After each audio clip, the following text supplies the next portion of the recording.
O mínimo que eu espero é você entrar correndo pelado em campo. Tentar pelo menos no primeiro. Se conseguir escapar do primeiro, tentar no segundo. Ah, tá. Mas você viu que tentaram fazer isso e o Bob Wagner lá é isso e que o eu falo. cara tá com concussão, né? O cara tá com uma concussão. Só não pode ser tacleado pelo Bob Wagner.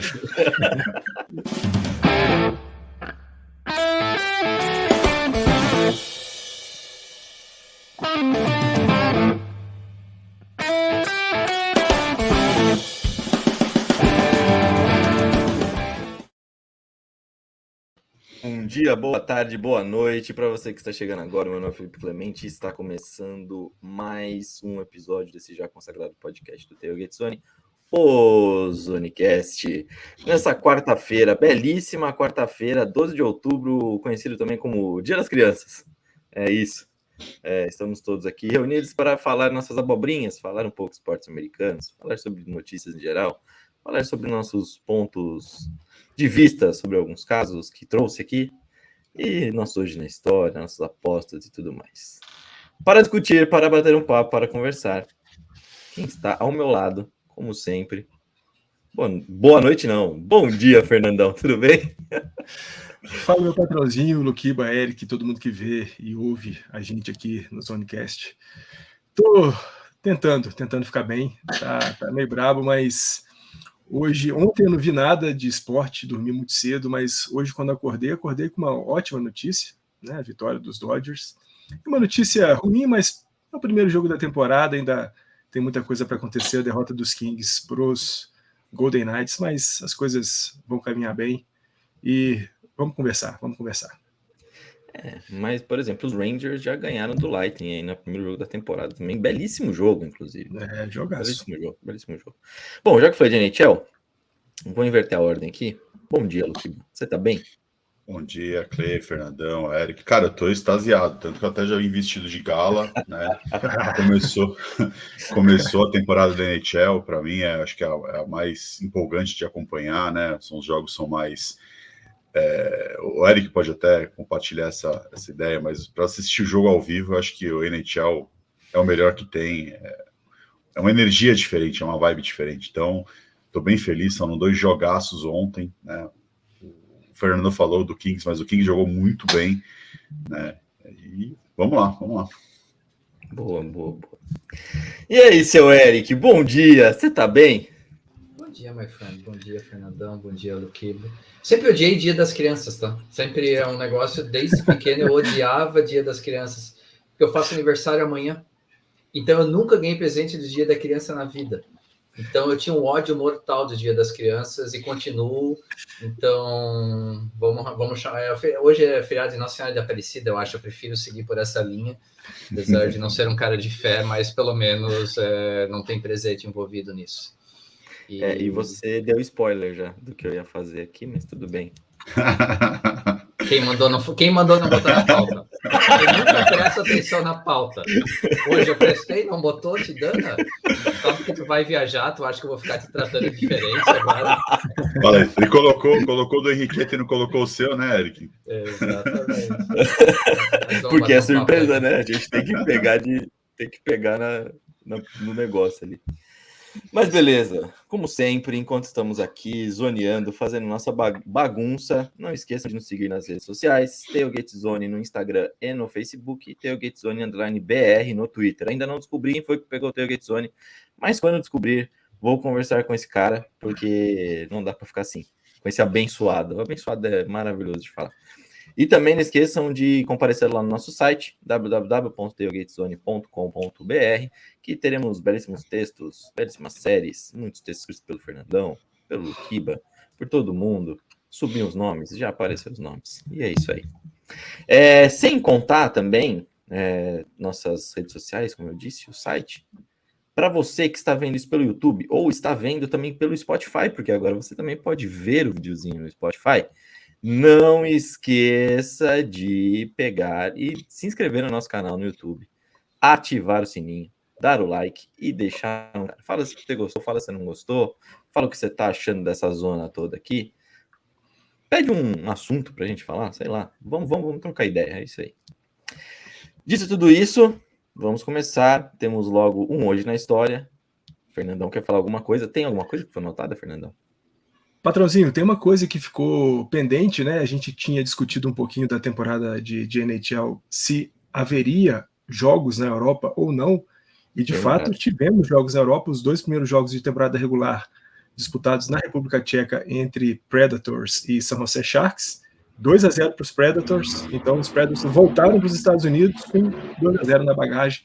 Tivemos sim temporada regular de NHL na Europa. Muito bacana. Tomaram Teremos uma também pilsen NFL, maravilhosa, né? Lá, né? Desculpa, sim, sem dúvida. Não, e tomaram uma pilsen maravilhosa lá. Ah, sim, com certeza. Na Tcheca, né? A Tcheca sempre é bom. Vai ter também jogo da NFL na Europa. Jesus amado. A quinta série se mata de... Tá bom, mas Deus. deixa quieto. Já vi já tem jogo na Inglaterra e vai ter na Alemanha também, né? Já começa falando pegando no bagulho, aí depois fala que a Tcheca é bom, não tem como. Ah, beleza, vai hoje na história.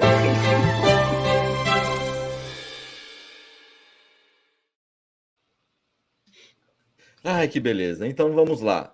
Começamos com Hoje na História, que vai do dia 13/10 até 19/10. Outubro sou eu que estou fazendo, então vamos lá. 13 de outubro. Já dá para perceber. Dá para perceber. Esse 13 de outubro aí já dá para perceber. O 13 de outubro tem o nascimento do glorioso Eric. Aê! Tá vendo? Pode falar o ano, não tem problema, pode falar o ano. Não vou falar, vou preservar. 1975. Não, tem que preservar. Mas não, a carinha, a minha cutis de pêssego continua, então não tem problema falar. Não, mas a sua cutis é de 89, fica tranquilo. Mas beleza, 13/10/1993, maravilhoso, emblemático, temos a primeira vitória do The My Ducks of Anaheim. Que beleza, o Super Patos ganha seu primeiro jogo na história da franquia contra o Edmonton Oilers e foi 4-3. Edmonton Oilers eu sempre me atrapalho para falar. Já é piada, já é característica desse podcast. Mas beleza, uma grande vitória de 4-3. 14/10 de 2003, e é onde a gente vai entrar um pouco mais de história aqui. Eu nem combinei com vocês, mas eu imaginei que coloquei só um pontinho, vocês já entenderam que era isso. Porque talvez seja uma das coisas mais emblemáticas que a gente tem de derrapadas no esporte, se eu posso falar assim. Que bom, eu coloquei Catching Hell, porque o documentário é Catching Hell, e a gente vai falar disso no final. Mas é aquela cena bizarra, onde o Steve Bartman tenta pegar uma bolinha que estava indo para o território de Fall, Mouzalu fica puto com ele, e os Cubs acabam perdendo totalmente a cabeça, e perdendo também a série, perdendo a chance de chegar na World Series. Então é tudo maravilhoso nessa história. Vou tentar dar uma resumida, realmente, porque eu falei muito rápido, mas um pouquinho melhor. Se eu não me engano, a oitava entrada da final de conferência da Liga Nacional. Final da Liga Nacional, né? Para decidir quem iria para a World Series. Os Cubs ganhavam a série e também ganhavam o jogo. Eis que, faltando 2 eliminações para acabar a oitava entrada, tem uma rebatida para o território Fall. O Mouzalu tá. Bom, ele depois acaba até falando que ele talvez não pegasse a bola, tal, mas depois ele também falou que ele nunca falou isso, enfim. Mas ele vai se aproximando da. No documentário ele disse que era uma bola pegável. Sim. Deixa claro isso.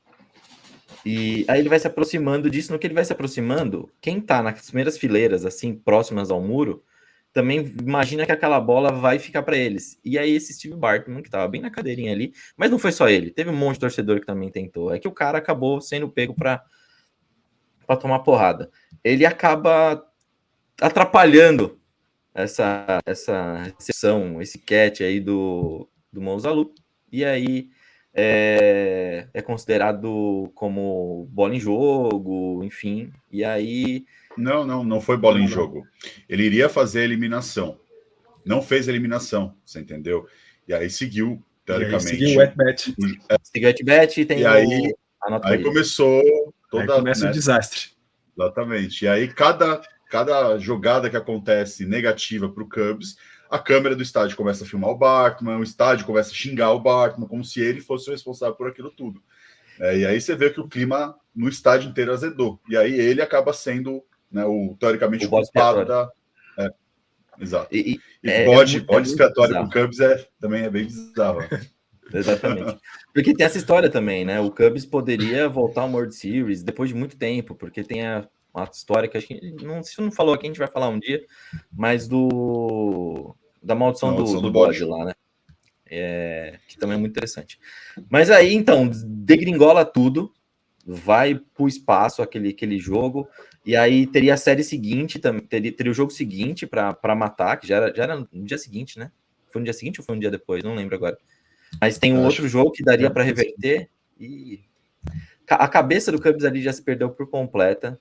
Steve Bartman virou um cara perseguido pós-jogo, queriam matar, ameaça de morte direto. Então, assim, no próprio jogo, ele teve que sair com segurança, porque, né, a situação estava feia para ele no jogo.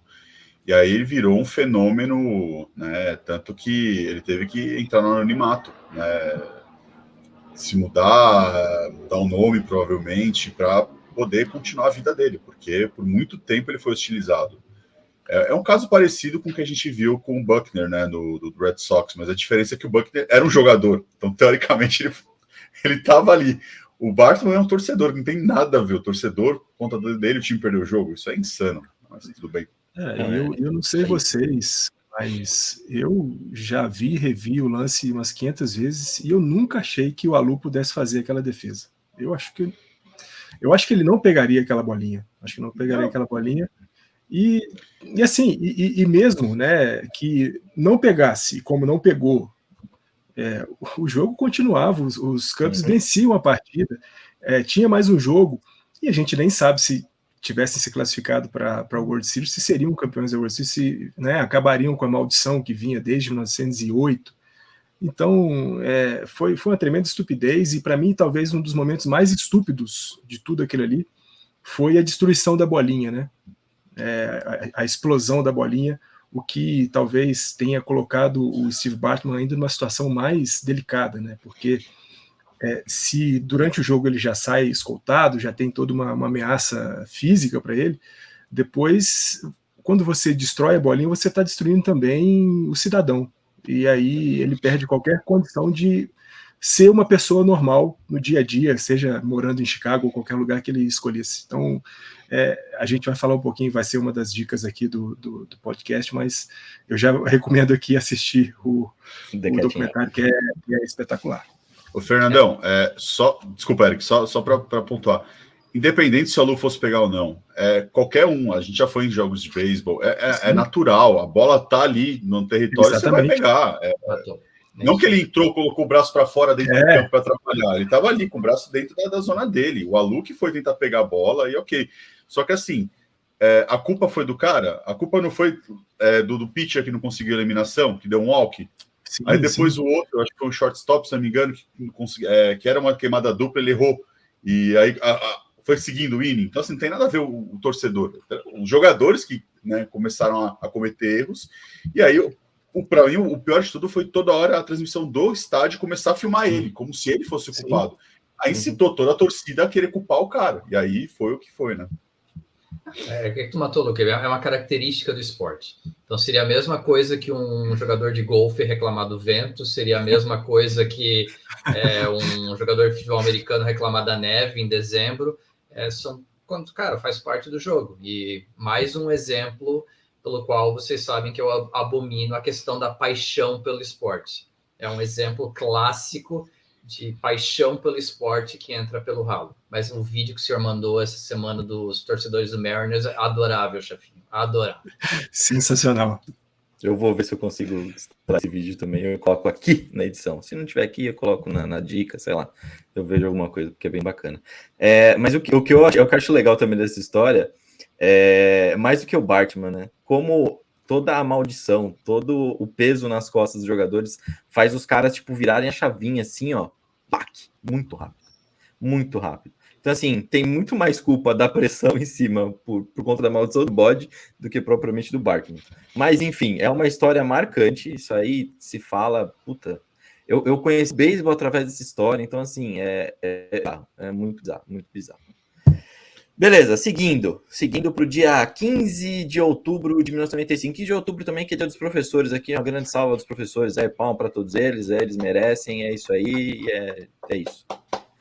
15/10/95, a primeira vitória na história do Carolina Panthers, maravilhosa, 26-15 contra o New York Jets.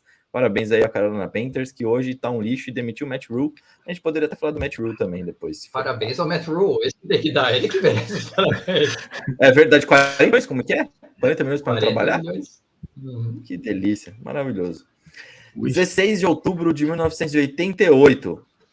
Eu vou falar o nome dele errado de novo, porque eu já falei o nome dele errado em 3 podcasts para trás. Orel Hershiser tornou-se o primeiro arremessador da história da MLB a ter um shutout nos playoffs e na World Series. Ele estava jogando pelo Dodgers. Não vou querer falar muito disso não, porque ele estava jogando pelo Dodgers. Então vou passar. 17 de outubro de 1992. Primeira vez que o time que não é americano estava chegando na World Series, e é o Toronto Blue Jays. E esses caras vão aparecer em mais um Hoje na História lá pra frente. Mas é isso aí, Toronto Blue Jays 1992. Toronto Blue Jays que caiu já, né? Que deu uma atrontada, não foi? Beleza, assim, bonita. Não era mais fácil só colocar um time canadense ao invés de um time não americano? Podia ser também. É porque a notícia é não americano, né? Então, mas beleza. 18 de outubro de 2009.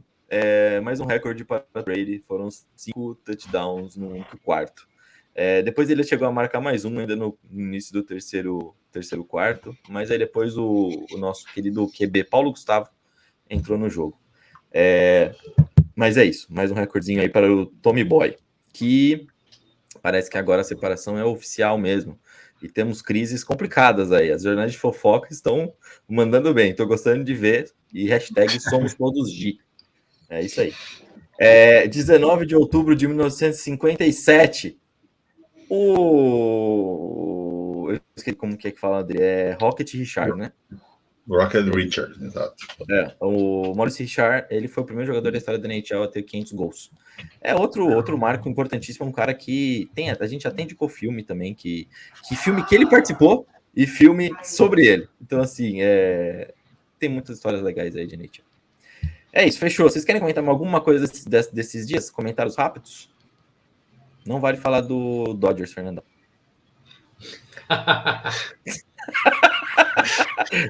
No ano que tudo parecia impossível, improvável aconteceu. Olha só.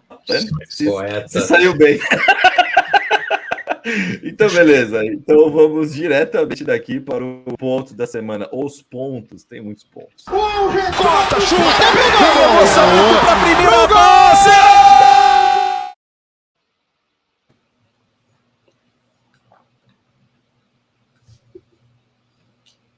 Viu? A vinheta estava tão alto que tu ficou sem voz. Ficou sem voz, patrãozinho. Meu Deus! Perdeu a fala, né? Alguma coisa aqui. Voltou, né? Aconteceu alguma coisa aqui. Emoção. Não vou editar, vai ficar assim mesmo. Eu acho que foi emoção, sei lá, o computador deu uma balançada aqui, eu acho que foi isso. Mas enfim, primeiro papo. A gente manja muito de MLB, né? Mas a gente manja muito. Como que é que o Eric falou? Quem ouviu o podcast semana passada falou: esses caras são foda. Mas enfim, a minha pergunta seria New York Mets a primeira vítima desse novo modelo de wildcard? Não, Felipe Clemente foi a primeira vítima. Ah, tá. Justo. Foi a primeira vítima, realmente. Agora já era. Mas levando em consideração que eles tiveram que colocar, se eles passassem, tá? Se eles tivessem, eles colocaram o DeGrom e o Scherzer. Eles já estavam totalmente despedaçados para os próximos jogos, né? Próximas. Então seria o Mets a primeira vítima desse novo formato ou não? Isso faz parte? Não, eu não acho. Eu acho que assim, da mesma forma que o Mets estaria despedaçado, o Padres não está despedaçado. O Padres também colocou o que tinha e o Darvish acho que já está pronto para o jogo 2. Então assim, não acho que é isso. Eu acho que playoff é playoff, você tem que colocar o seu time melhor. Se você quiser poupar, você vai quebrar a cara. E só essa história do Mets de já cogitar, se o Scherzer ganha, a gente não vai com o DeGrom. Só de já cogitar, você já está mostrando que você não está levando a sério essa fase. Você já está pensando na fase futura. E a gente sabe, meu amigo, que aí você vai rodar mesmo. A qualidade de entretenimento foi excepcional nessa fase. Excepcional. Sim, eu falo isso com quem não estava torcendo para ninguém, simplesmente deixando os jogos aqui para acompanhar no trabalho. Eu adorei o modelo. E independente do resultado, achei legal que a maior parte dos underdogs ganharam. Mas simplesmente o modelo é legal. Não é um jogo só em que aí a questão de probabilidade afeta um pouquinho. Você tem a vantagem como o maior seed, os 3 jogos em casa, pode perder um jogo em casa. Eu achei maravilhoso o modelo. Realmente, e eu entendo o Rafik em reclamar dos 12 times e que aumentou demais. Mas, cara, eu achei maravilhoso o modelo, eu achei que ficou justo agora para a segunda fase.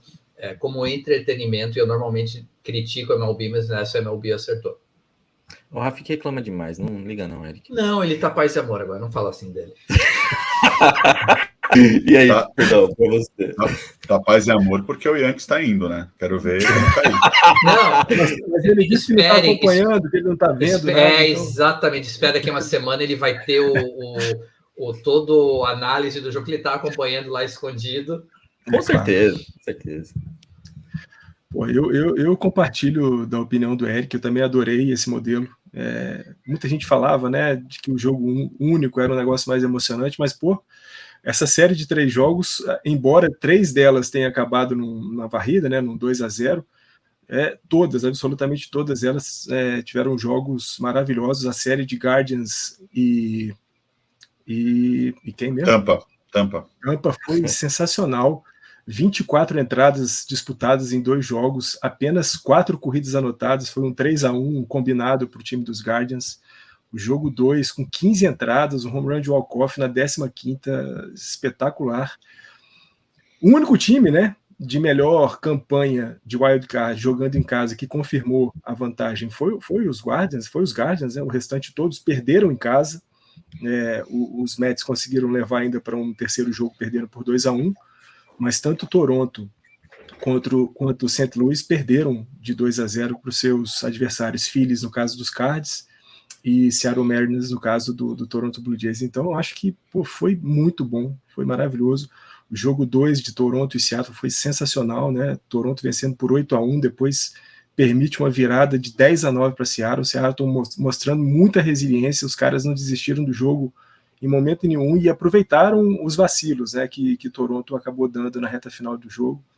Mesma coisa os Phillies, né, no jogo 1 perdiam por 3-1, tiveram uma última entrada maravilhosa, né, anotando 6 corridas, fizeram 6-3, o jogo 2 não permitiram nada, um 2-0, um shutout, um montinho dos Phillies jogando muito. Então, assim, eu adorei tudo que aconteceu na série de wildcard, e se talvez ter expandido para 12 times, né, classificados para os playoffs tenha sido uma bola fora, pelo menos naquele momento em que foi anunciado. E parece que agora, vendo como as coisas aconteceram, foi uma bola dentraça da MLB. Eu gostei demais de tudo que aconteceu. Eu tenho 2 pontos em cima disso, porque assim, eu joguei essa pergunta para vocês, mas eu tenho 2 pontos que eu penso muito sobre isso. Primeiro,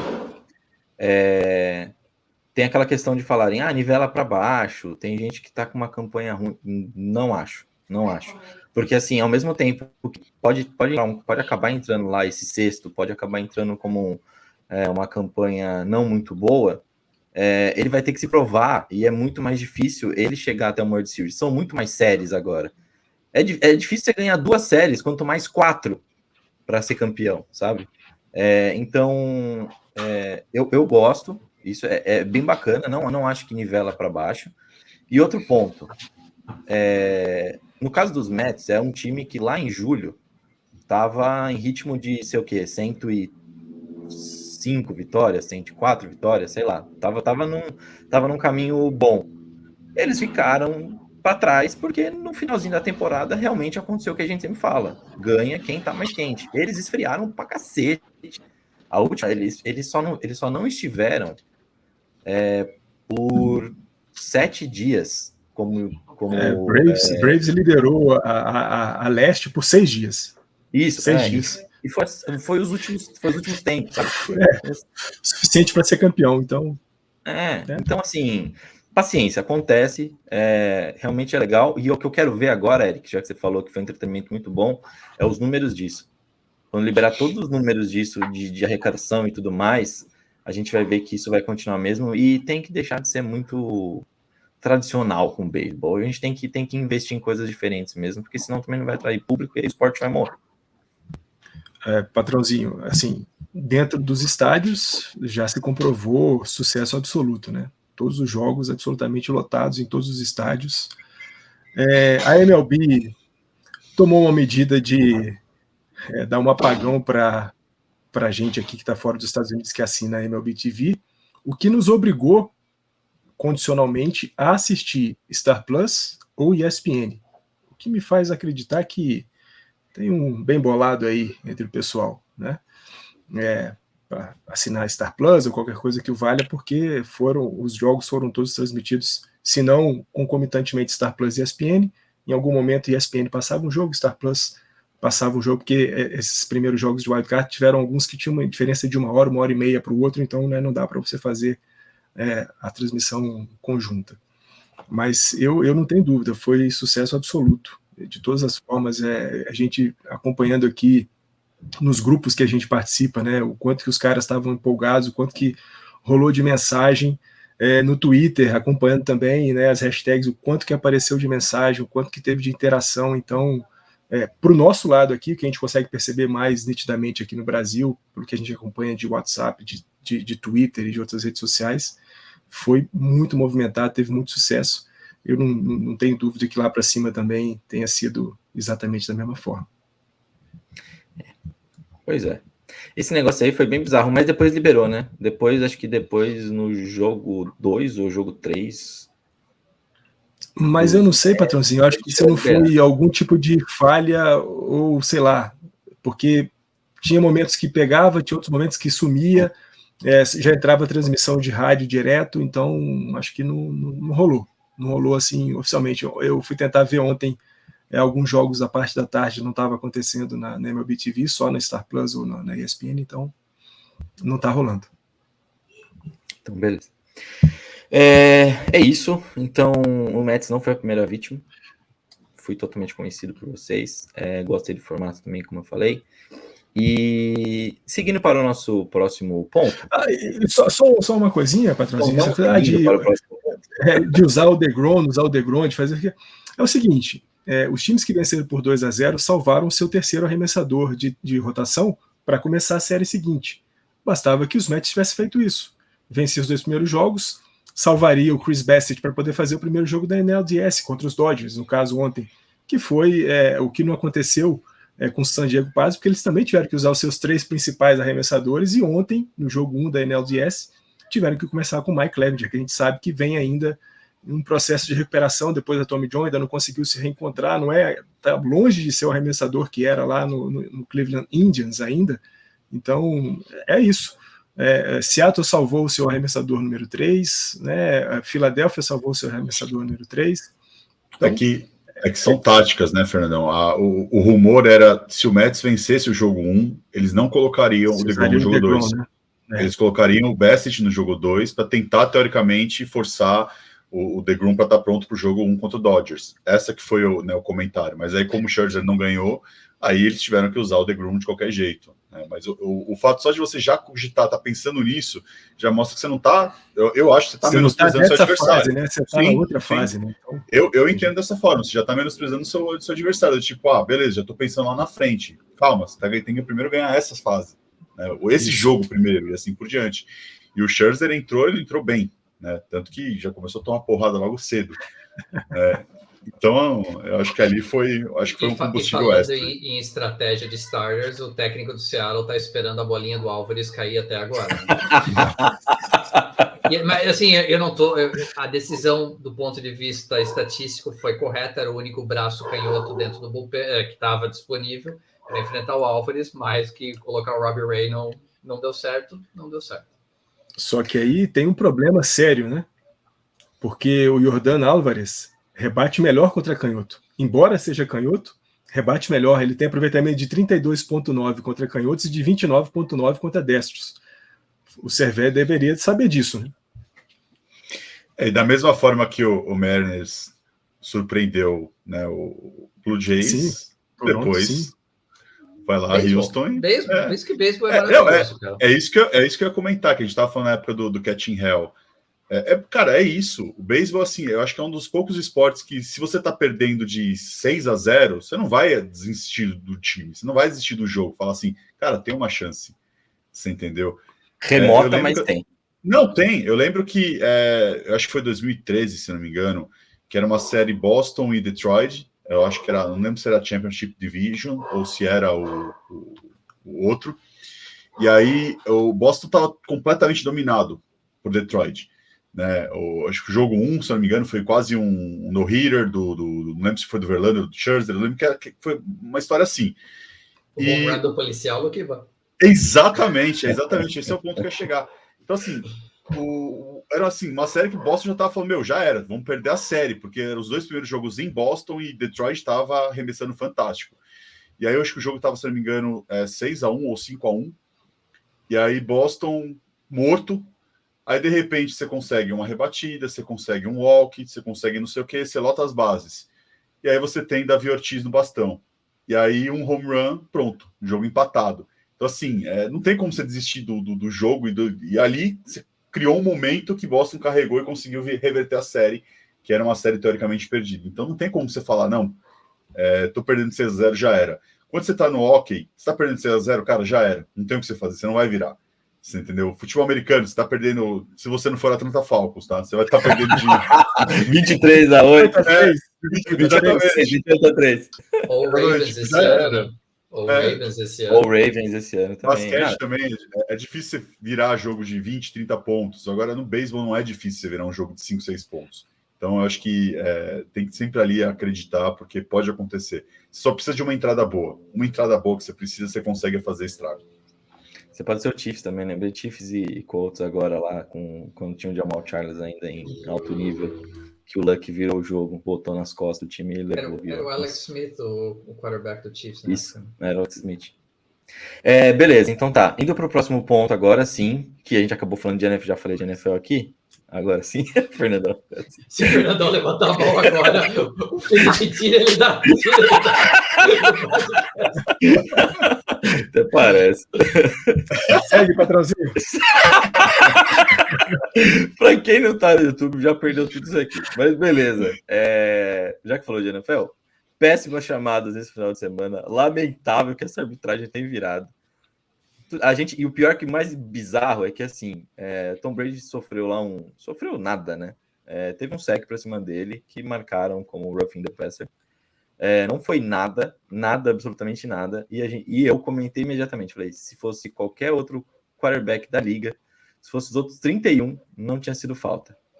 E eu fiquei inconformado com aquilo, porque teria uma mínima chance dos Falcons poderem ter empatado o jogo, quiçá virado o jogo.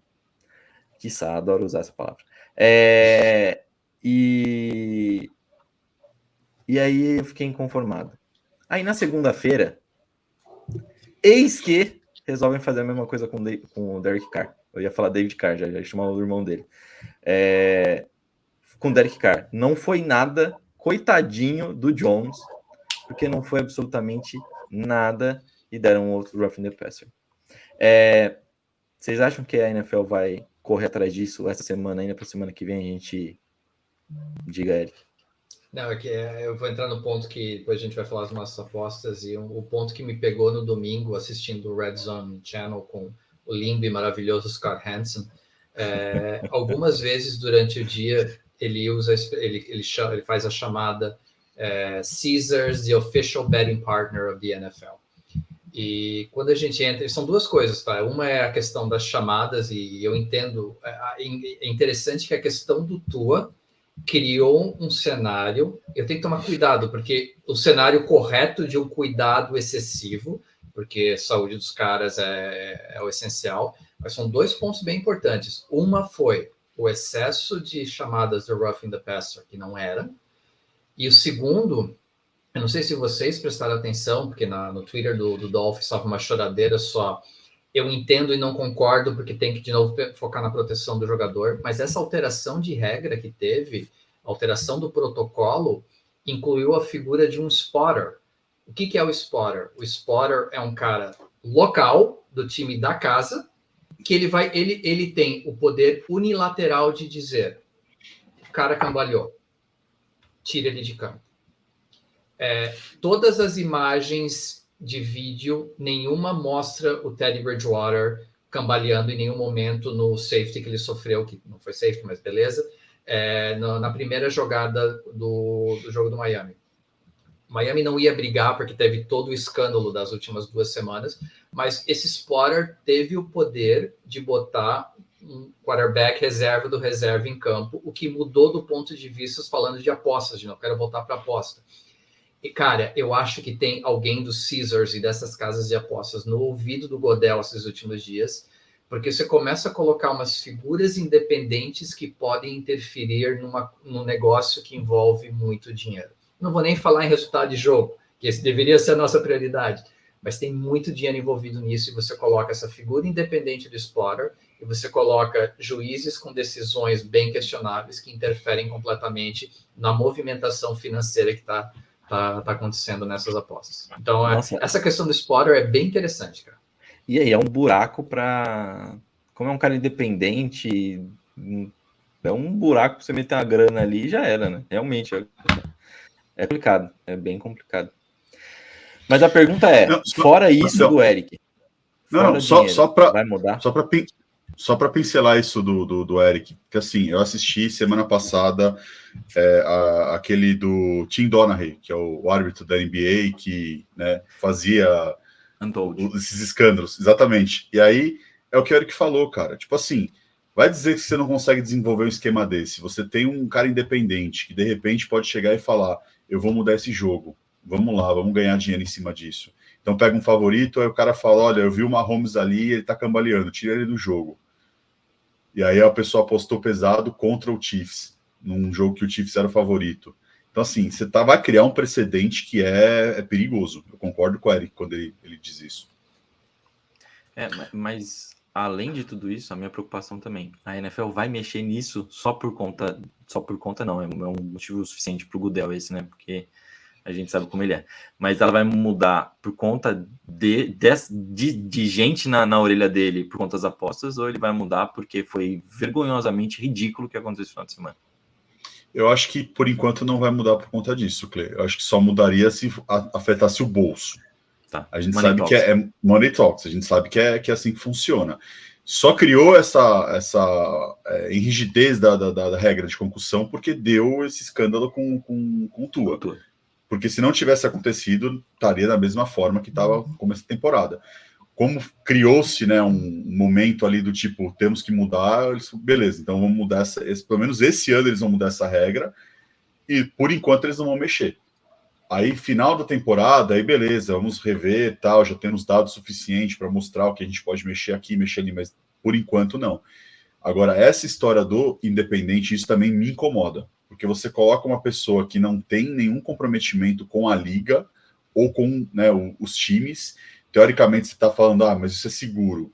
A que ponto que isso é seguro? Né? Porque você coloca um cara que você não sabe o que o cara está lá para fazer. É o que o Eric falou, pode acontecer isso.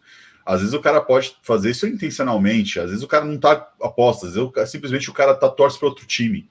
O cara é da comunidade, mas o cara não torce necessariamente, o cara vai que é um revoltado que torce para outro time. Então fala assim, vou prejudicar. Pode acontecer, não tem como você, né, cravar que o cara é liso, que o cara é transparente. Então, eu acho que é perigoso você colocar desse jeito que aconteceu. Né? E só o último parênteses, quando você falou de chamadas, eu pensei que você ia falar do McDaniels. Eu nunca imaginei que você fosse falar de arbitragem. Não, era de arbitragem mesmo, porque tipo, foi bizarro, foram coisas que realmente mudaram o jogo. É que no final das contas, não mudou o jogo pro Chiefs, né? Porque eles conseguiram lá reverter os 17 pontos que estavam atrás, e porque você tem o Mahomes. Mas num jogo que você tem o Mariota como quarterback, aquilo foi muito impactante para os Falcons, né? Mas era isso. Mas você queira criticar o McDaniels? Todo mundo quer criticar ele. Eu quero que ele vá a merda, inclusive. Não, eu tô achando maravilhoso que ele se quebra a cara, porque ano que vem ele volta pro Patriots. Para mim, deixa. Pode continuar malhando à vontade aí. Ai, meu Deus. E aí, Fernando, você fala alguma coisa?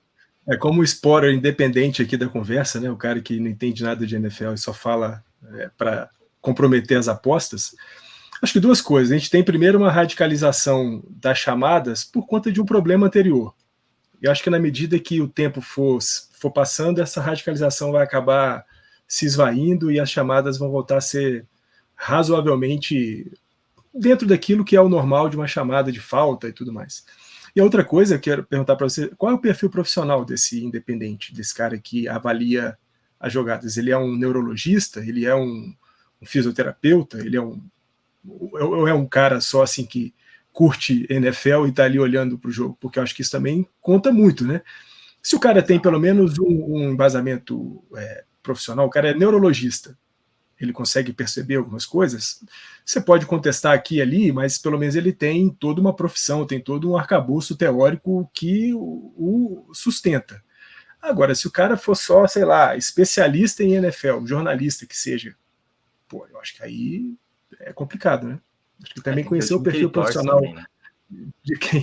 de quem são esses caras que estão julgando as jogadas, né? Se o cara tá assim ou tá assado, não, acho que isso também é importante. Mas essa coisa do bias que o Fernandão colocou é interessante, e é verdade, porque se eu pegar o jogo que eu vi no domingo, que foi o jogo do Dolphins e Jets, teve pelo menos 2 lances de jogadores de outras posições que levantaram meio cambaleando e foram para o sideline e não aconteceu nada.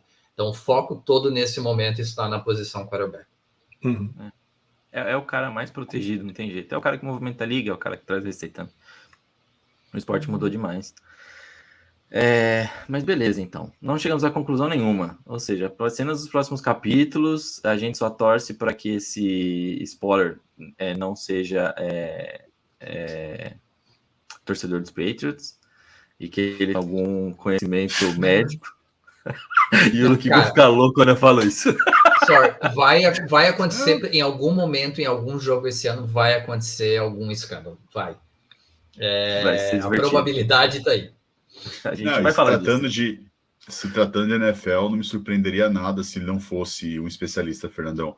Porque eu lembro, a gente até falou do Zonecast passado, lá do Omalo, e um dos escândalos era isso. O cara que era a referência em concussão da NFL era um cara que não tinha especialidade, né, neurológica ou qualquer coisa do tipo. Então, assim, se tratando de NFL, eu não duvido nada que seja... ou não seja nenhum médico, ou se for um médico com alguma especialização que não seja neurológica. Ou também o quanto isso é conchavo para quebrar as bancas mesmo, é isso aí. Não, brincadeira. Aí seria gigantesco. E eu só quero falar mais uma última coisa, que não tem nada a ver com isso que nós estamos conversando até aqui, embora seja NFL. Eu continuo achando jogos ruins. Eu não sei vocês, eu, como disse, estou tentando acompanhar um pouco mais forte essa temporada. Tem achado jogos, pelo menos a maioria, passa jogo de tudo quanto é coisa, lá no Red Zone também, tem achado joguinhos fracos, assim, a qualidade técnica acho que está meio comprometida, pelo menos essa é a visão que eu estou tendo agora, não sei vocês. É porque o jogo de quinta que abriu a semana foi ruim demais, né? Então aí a mediocridade passou por da semana. E o de amanhã então vai ser maravilhoso. Essa quinta. Commanders e Bears, né? Bears. Delícia de jogo, maravilhoso. Lindo. Deem atenção para suas namoradas, esposas, namorados, maridos. Esqueçam esse jogo que vocês vão ganhar créditos que vai valer a pena mais lá na frente. É no Soldier Field? Eu acho que é. Coitado desse estádio, tão belíssimo receber um jogo tão bosta assim. Devia ser proibido passar esse jogo. Ou devia pagar pelo menos um seguro para quem for ver, né? Mas beleza. E o incrível foram os dados, né, que lançaram de o quanto que a Amazon pagou para ter, né, os direitos de transmissão, e aí fizeram todas as contas e resumiu que eles gastaram quase 80 milhões para transmitir o jogo passado. Ou seja, mais 80 milhões para transmitir esse jogo. Então, assim, será que esses 2 jogos deram retorno para eles? Mas o negócio tem que ser dito. Eu odeio Bezos, mas puta transmissão que a Amazon tá fazendo. Sensacional. As câmeras que eles estão utilizando, tem hora que eu acho que é Madden aquela porra lá. Então, assim, fantástico trabalho que a Amazon tá fazendo na transmissão. Esquece o jogo. O trabalho de transmissão realmente foi fantástico. E é um investimento de marketing, então esquece, não é gasto, é investimento. E ele paga mais, se for preciso ele paga mais, tá? Ele tá criando outro objeto fálico para mandar lá para a Lua, para Marte, então, enfim. Só não paga os funcionários, né? Mas... Só não paga funcionário, deixa mijar, essas coisas. Tem que se fuder, de explodir esse foguete com ele dentro. Mas enfim, não vou ficar espalhando ódio. Nossa Senhora da Aparecida, que nos perdoe. É isso aí. Beleza, último ponto da nossa semana aqui. Tem alguém que vai ser parado na alfândega daqui a 3 dias. Já só publica esse podcast no sábado, cara, sério. Quer dizer que é você que tá querendo que exploda o foguete do homem, né? E aí não vai adiantar levar a foto do nosso querido amigo ali eu esqueci o nome que o alter ego do Eric aí não vai nem a foto ali adiantar. Salvar. O Mohamed Menal não vai conseguir dessa vez. Exatamente. Ai, meu Deus do céu. Mas beleza. Último ponto dessa semana. Bem rápido. Bem rápido, mas não tão rápido. Draftinha de NBA. É só no ano que vem. É só no ano que vem. Mas o efeito... O efeito Embanyama. O efeito que esse moleque vai fazer. E assim, eu só queria falar um negócio. Guardar as devidas proporções. Eu vou cometer um monte de heresia agora que eu vou falar desse moleque. Mas assim, guardar as devidas proporções, eu acho que a gente nunca teve eu ia falar showdown, mas não é isso que eu queria dizer. Mas tipo, a gente nunca teve um embate entre os dois melhores prospectos, talvez desde o encontro de Larry Bird com o Magic Johnson. Então assim, a gente viu ele e o Scott Henderson. A gente viu os dois juntos num jogo que teve em Las Vegas, chamaram de Battle Royale, não era? Foram dois jogos. Dois jogos. E que foi impressionante ver esses dois. Saindo daí, minha cabeça já tá focando, porque já tô pensando em outras coisas também, que talvez os 3 melhores prospectos do ano que vem, nenhum venha da NCAA. A gente tá falando de um cara que vem da Europa, a gente tá falando de um cara da D-League, e nós estamos falando de um cara da Overtime, que a gente já discutiu aqui em podcast. Então, assim, é bizarro o draft do ano que vem. O que esse maluco, esse moleque francês mostrou nos jogos é surreal. Vou botar aqui já para vocês verem como contesta um arremesso desse. Né? Não tem como. Bonecão de posto, pode ser, Luquiba, mas assim, é impressionante. Lógico, o moleque vai ter que evoluir muita coisa. Só que ao mesmo tempo a gente tá colocando também pontos de evolução em cima dele, que a gente já tá querendo achar que o cara vem pronto. Outra heresia que eu falei que ia cometer, fora aquela que eu comentei do enfrentamento dos dois, né? Quem a gente viu com essa altura ter um arremesso tão fácil e bonito, driblar tão bem a bola, só Nowitzki. Então, assim, eu estou muito no hype. Eric, quanto vale tancar por esse francês? Eu tô brincando sobre isso há algumas semanas, e aí eu vou deixar o Luquiba falar, porque ele tem a opinião dele, e eu quero que ele esteja certo, porque ele vai ser a única pessoa no mundo que vai estar certo. Ele tem que ganhar dinheiro com isso. Eu quero ser o agente dele quando ele estiver certo. Mas, cara, a gente vai ver de 8 a 10 times realmente abrindo mão da temporada lá pelo jogo 20, 25. O que vai reduzir bastante a qualidade dos jogos NBA, mas olhando assim, como é que você consegue ser competitivo na NBA? Tem vários modelo free agent, mas você conseguir um talento desse, e deixa eu deixar claro, o Scoot Henderson, se o Magic, por alguma sorte, cair no pick number 2 e pegar o Scoot Henderson, muda a franquia. Justamente que é uma posição que o time tem tanta necessidade. O Guri é um monstro. O Guri é um trator como o Marcus Smart, mas ele consegue arremessar, ele tem QI de basquete, ele tem inteligência. O Guri é um monstro. Mas a questão do Wembanyama eu vi os 2 jogos, tá? Fiz questão de ver os 2 jogos na íntegra. Não é normal um menino de 18 anos ter o QI de basquete que ele tem, ter o motor que ele tem, A questão de realmente, acho que a equipe, os pais, eu não sei quem acompanha ele, botaram alguma coisa na cabeça desse menino que não é só o talento, né? E a gente brincou muito no grupo, eu e a Ana, ontem, do Bol, que seria, quando você fala em altura, seria o comparativo, seria o Bol, porque você não pode nem comparar Duran, não pode nem comparar Nowitzki. Quando você fala de 7-3, 7-4 para 7-0, 7-1, a diferença é grande. Principalmente quando você tem alguém que ele consegue arremessar dos três. Então não é só dentro do garrafão, é alguém que você não tem como simplesmente bloquear um arremesso desse. E é um range de Curry, né? É um range de Curry que ele arremessa. É absurdo. A inteligência do guri é inacreditável, então, assim, vai mudar uma franquia. Então, San Antonio e Utah saem na frente, apesar de que tem o esquema da loteria, né? Quando a gente fala em loteria, pode mudar, então pode ser um time 6, 7, 8 que pegue ele, mas San Antonio e Utah vão abrir mão da temporada desde o jogo 1. Você vai ver, os dois vão ter 15 vitórias, 16 vitórias, então dá uma olhada no over-under dele, se for 20 para cima, apostem no under. Mas você vai ver times como Orlando, como Detroit, como Houston, como Indiana, chegando na metade da temporada dizendo assim, opa, vamos abrir mão aqui, vamos arranjar umas contusões mandrakes, porque assim, se o guri se manter saudável, e quando a gente fala em caras dessa altura, você tem que considerar isso, porque ele ainda vai crescer, ainda vai desenvolver, mas a diferença dá a impressão que ele vai conseguir colocar massa muscular na parte superior. Então, essa é uma grande diferença em relação aos outros caras que a gente vê. Porn, cara. Foi porn, eu acendi o cigarro, eu não fumo, mas eu acendi o cigarro, foi lindo de ver. Não, é bizarro. Eu estou muito no hype. Mas como é o nome daquele magrelinho, o magrelinho dessa temporada que se contundiu agora na pré-temporada? Que foi draftado, altão magrinho que se lesionou e não vai jogar. O Chet Holmgren. O Holmgren. Isso. Você tem o Brandon Ingram, que é outro cara também que também tem muita contusão. O Jonathan Isaac nem vou considerar, porque ele só está contundido, né? Mas todos esses caras têm essa característica de contusão. Então, é um ponto a ser levado, você tem que considerar.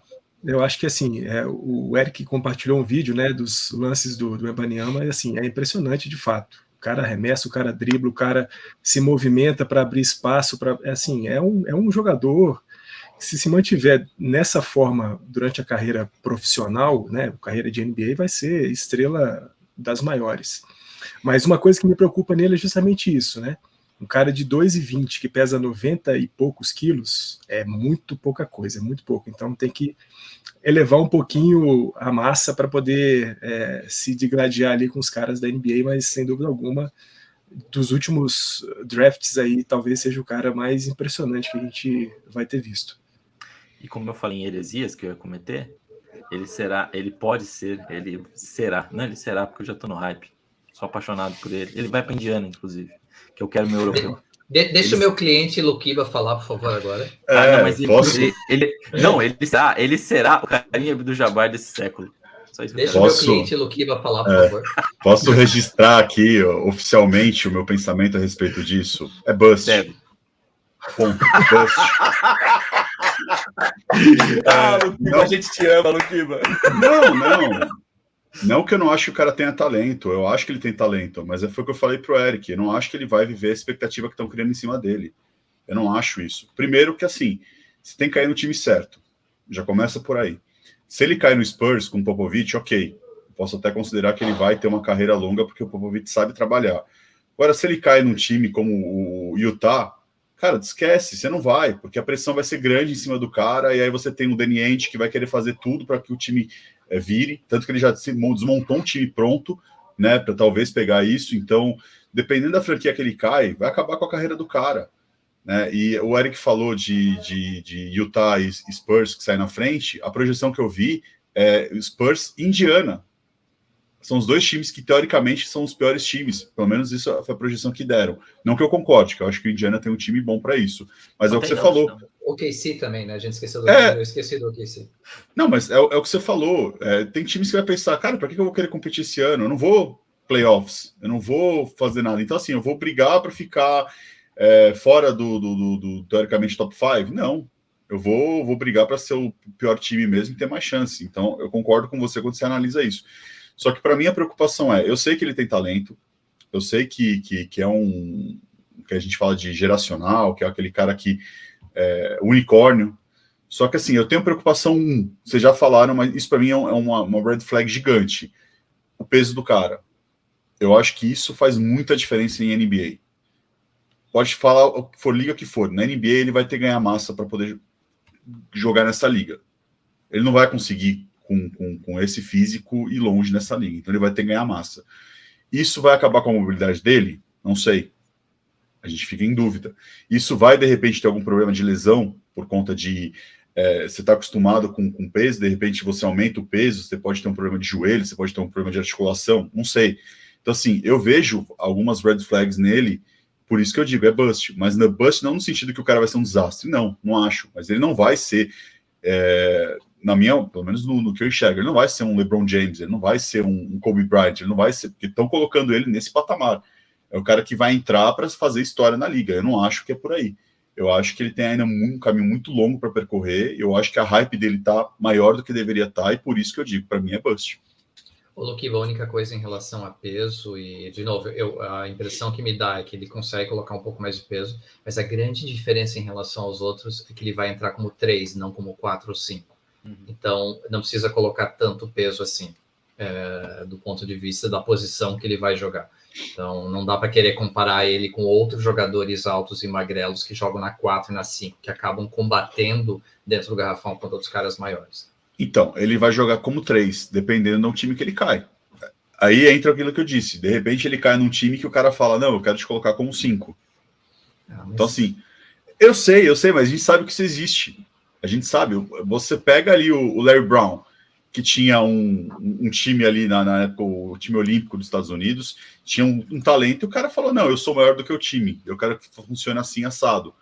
E o time foi um desastre. Então, assim, de repente, do time que ele cai, a franquia que ele cai, pega um cara assim, acaba com a carreira do cara. Que aí o hype é grande, 2 anos horríveis pro cara. Já começa a mexer com a cabeça do cara, o psicológico do cara. Aí a gente não sabe o efeito que isso pode acontecer. Eu tô sendo um pouco mais pessimista em relação a isso do que embarcar nessa hype e dizer, não, o cara é foda, é isso aí. Eu sei que o cara tem potencial para ser, mas eu ainda sou um pouco cético para cravar que o cara vai ser tudo isso. Então, ele vai jogar na posição 2 no Magic, cara.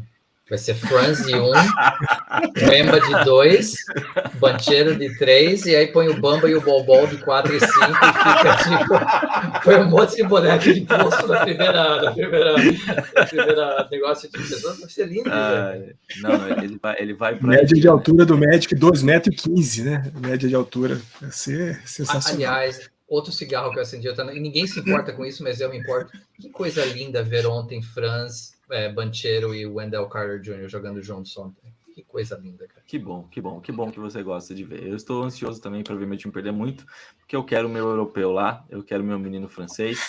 Vai ficar muito bom nesse time, entendeu? O Maturin já tá cheio de querer falar que é melhor que o LeBron, a porra toda. Tô louco para ver já um jogo do LeBron contra os Pacers. Chefinho, agora... Desse moleque. Eu quero ver o Pacers tancando com ele jogando, né? Então. Eu quero ver o Pacers se arrependendo de não ter pego o Sharp. Que o menino tá matando a pau na pré-temporada. E tem todo o estilo de que vai ser tipo um top scorer na liga. E a gente falou muito disso na época, né? A gente falou assim, putz, não se arrepende ainda, né? Agora já tá dando pra ver que vai se arrepender. Mas enfim, eu quero ver. O moleque tem, pelo menos o moleque tem pegada. Tem personalidade. Você ia falar, Fernandão? Quem ia falar? Não. Não?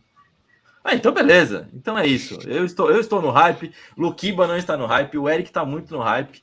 E a gente tem que fazer a live quando tiver o draft ano que vem, tem que fazer uma live. Porque vai ser a coisa maravilhosa. Eu já vou acender o charuto. Se for o Pacers da massa. Eu acho que a live não tem que ser no draft. Eu acho que a live tem que ser no sorteio do Lottery. Boa, verdade. Boa. Na loteria. A primeira escolha. Fechou. Na loteria. Eu vou ser preso se o Magic conseguir o primeiro pick. Ai, beleza, então. Vou apostar para encerrar essa passada.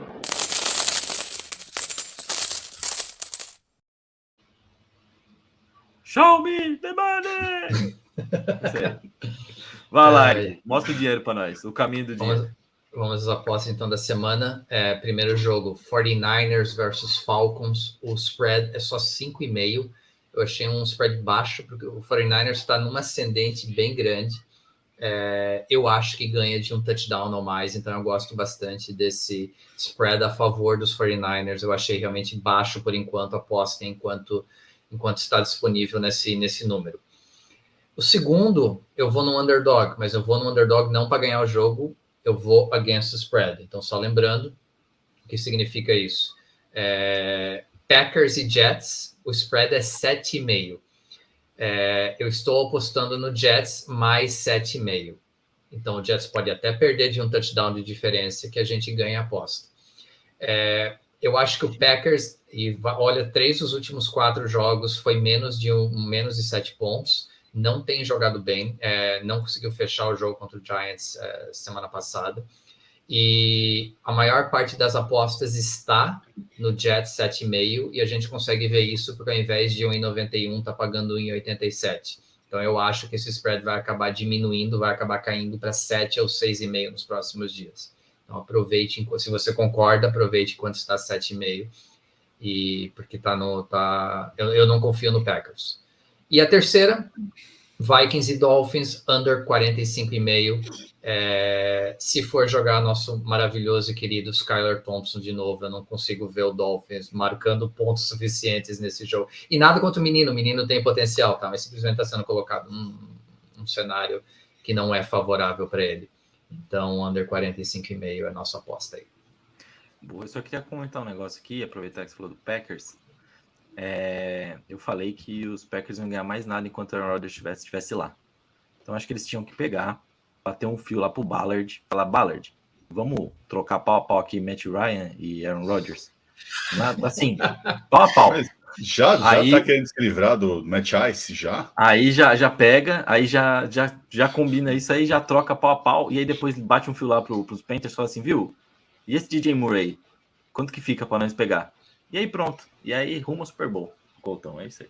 Enfim, voltando, Luquiba, o seu underdog. Cara, eu falhei miseravelmente semana passada. Eu acho é pouco. Eu acho que eu tô até envergonhado, né, do palpite semana passada, porque assim, tudo bem que o Zep não jogou absolutamente nada e o Patriots só venceu porque a defesa foi fantástica. Mas na hora que eu fui ver as odds, eu fiquei encucado com o jogo da semana, provavelmente, ou o jogo da temporada, Bills e Chiefs. O Chiefs jogando em casa e o Chiefs não é o favorito. Isso, para mim, acendeu a luzinha, tipo, opa, tá aí, eu tenho uma chance aí de underdog que vai salvar a minha semana aí. Então, a aposta vai ser isso. Como o Bills é favorito com 3 pontos só, então é um jogo pegado, a gente sabe que vai ser provavelmente um jogo de 40, 50 pontos combinados ou até mais. Eu acho que o Chiefs leva essa. Aí, jogo bom, Fernandão. Você tava preocupado com a qualidade de jogo? Jogo bom. Mas resumindo, quinta assiste beisebol, assiste hockey, esquece da... Isso aí, domingo é Mahomes contra Josh Allen. Então, esse vale a pena assistir. Esse vale a pena. E fechou? É isso? Fechou.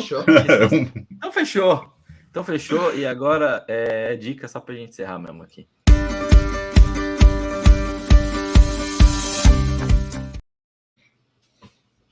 Essa musiquinha, clima de férias. Já falamos aqui qual seria a dica, mas só para deixar a marca. Para quem está só ouvindo isso, o Eric acabou de mandar para mim um efusivo dedo do meio.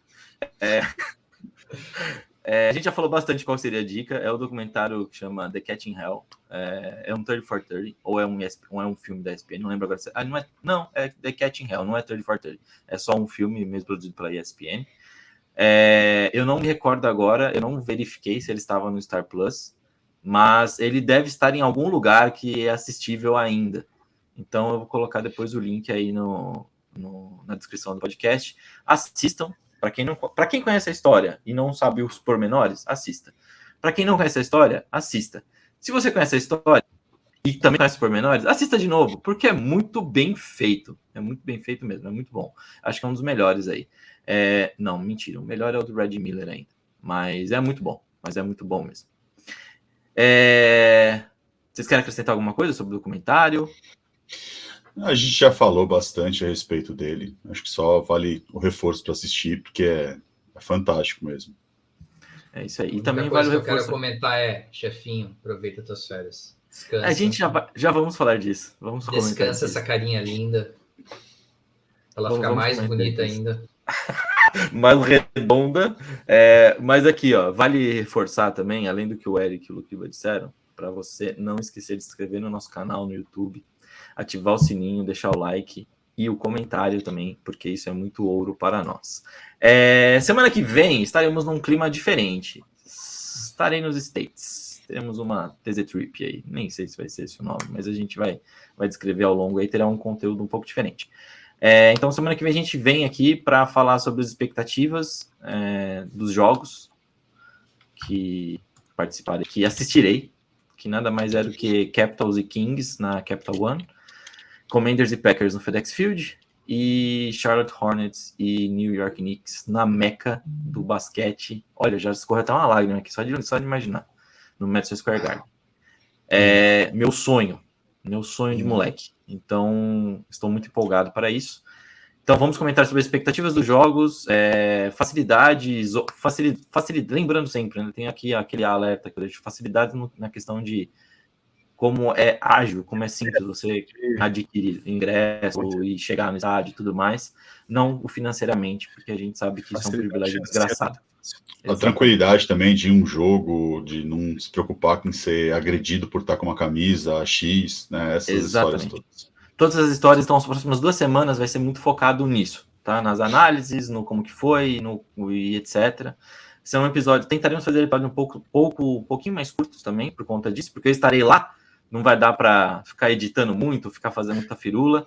O valor em dólar é muito caro, cara. Não, e outro ponto também, talvez o que a gente faça seja lançar essas 2 como lives numa quinta-feira, direto. Então, mas isso será avisado nas redes, enfim, estejam informados. O que eu tô esperando das próximas 2 semanas é tipo aqueles filmes da década de 80, quando os pais viajam e os filhos adolescentes ficam em casa e tomam conta da casa e fazem aquelas festas. Esse vai ser eu, Fernandão e o Luquiba nas próximas 2 semanas. A gente vai mandar na porra toda. O chefinho vai estar longe, então a gente vai decidir o que a gente vai fazer. Mas é essa a ideia, Estaremos os 4 aqui também, novamente, e também, com certeza, dependendo de onde for a gravação, de onde estivermos, teremos também Dona Onça ao lado, fazendo alguns pertinentes comentários. Então, não perdam, para ficar bonito. É isso aí. Pessoas... Show. Fernandão, Luquiba, Eric, foi muito bom estar com vocês, foi muito bom conversar com vocês, aquele efusivo abraço e a gente se vê na semana que vem, direto dos States. Eu não estou nem acreditando, estou tremendo, estou arrepiado. 2 anos se passaram e finalmente estou de volta para ver um joguinho, nem inacreditável. Desejo tudo de bom a vocês, que seja uma semana maravilhosa.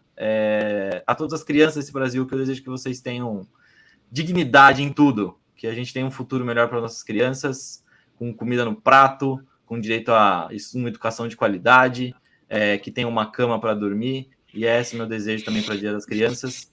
Esse seria um baita presente.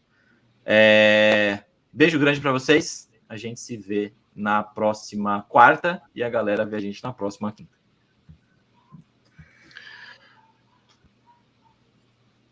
Eu adoro quando fica silêncio, porque alguém quer puxar, mas ninguém puxa. Pode puxar, Fernandão, depois eles se entendem. Até respirou fundo para isso. Você viu? Tu não levantou a mão, por isso que a gente não sabia.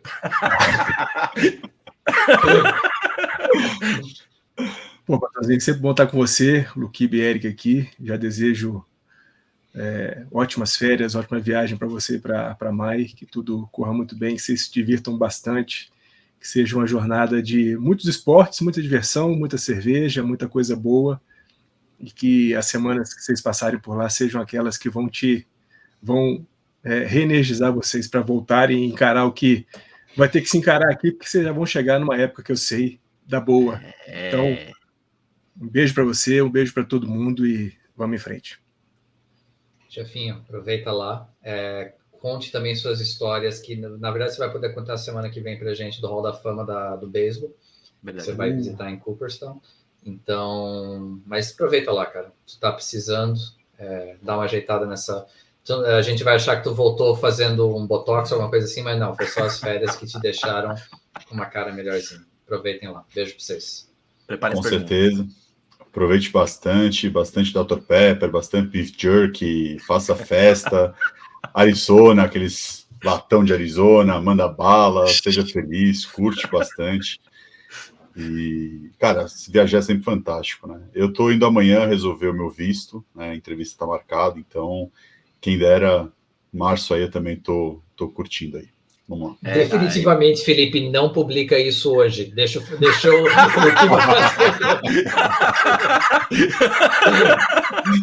Ai, que delícia. Eu amo todos vocês. Mas é isso, rapaziada. Beijo grande.